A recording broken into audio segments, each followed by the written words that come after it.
கொலையும் நடந்தா கூட குற்றவாளிகள் ஈஸியா அதுல இருந்து தப்பிக்க முடியும். போஸ்ட் ஆக்ட்ல மட்டும் ஒருத்தர் மாட்டிக்கிட்டாரு அப்படின்னா, தப்பு பண்ணிட்டாரு அப்படின்னா அவரோட லைஃப் கார்டு கேஸ் நடத்தினாலும் கம்பல்சரி தனியா விடுதலை ஆகவே அது எந்த மாதிரியான இதாக இருக்கலாம். போஸ்ட்ல பல வகையான குற்றங்கள் இருக்குது. எந்த ஒரு கேஸா இருந்தாலும் சரி விடுதலை ஆகவே ஆகாது. நம்ம ஈஸியா வெளியே வந்துடலாம் அப்படிங்கிற ஒரு தைரியத்துல நிறைய பேர் குற்றங்கள் பண்ணிட்டு இருந்தாங்க. ஈவன் நீங்க களவு பண்றவங்க, கொலை பண்றவங்க பாத்தீங்கன்னா என்னன்னா ஒரு 6 மாசம் அதிகபட்சம் ஒரு 2 மாசம் 3 மாசத்துல பெயில் கிடைச்சிருவோம். நம்ம ஒரு களவு பண்றோம்னா ஒரு இடத்துல மொத்தம் ஒரு 10 பவுன் அடிக்கிறானா இன்னைக்கு மதிப்புக்கு 10 லட்ச ரூபா ஆச்சு. 10 லட்ச ரூபா 1 லட்ச ரூபா நம்ம கோர்ட்டு கேஸ் செலவு பண்ணா மீதி 9 லட்சம் நமக்கு லாபம். 2 மாசம் உள்ள இருந்து வெளியே வந்தா முடிஞ்சு போச்சு அப்படிங்கிற ஒரு எண்ணத்துல இருந்தாங்க.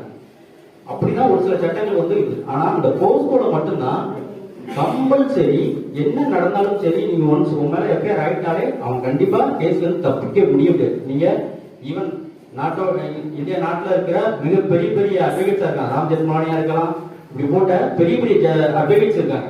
அந்த மாதிரியான அட்வொகேட்ஸ் இந்த கேஸை நடத்தினா கூட யாராலையும் இந்த கேஸ்ல இருந்து மீண்டும் வெளியே வரவே இருக்கு. அப்படியான கட்டமைப்பு இந்த சட்டத்தை ஏற்படுத்திருக்காங்க.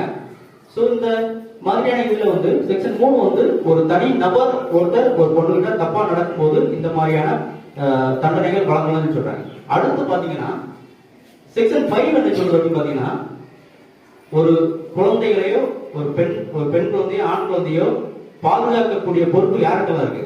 ஒண்ணு பெற்றோர்கிட்ட இருக்கு, அதுக்கப்புறம் ஆசிரியர் இல்லையா?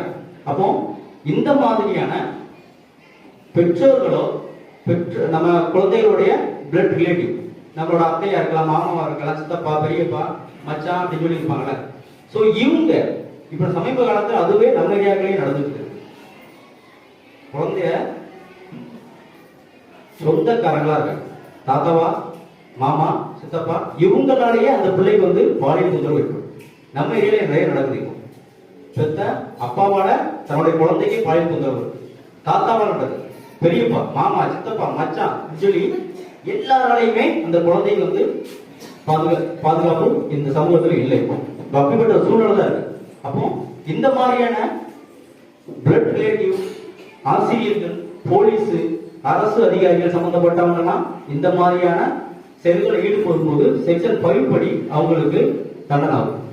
இதுக்கு என்னன்னா இவங்கலாம் அந்த குழந்தையுடைய ப்ரொடெக்ஷன் பாதுகாப்புல இருக்கக்கூடிய நபர்கள். அப்ப இவங்களுக்கு என்ன பண்றாங்க, பேசிக்கே அதாவது அடிப்படையாவே ஒரு ஜட்மெண்ட் ஆகுதுன்னா 20 வருஷம், குறைஞ்சது 20 வருஷம் தண்டனையும் இதுக்கும் ஆயுள் தண்டனை அல்லது மரண தண்டனை வரைக்கும் கொடுக்கலாம் அப்படின்னு சொல்லி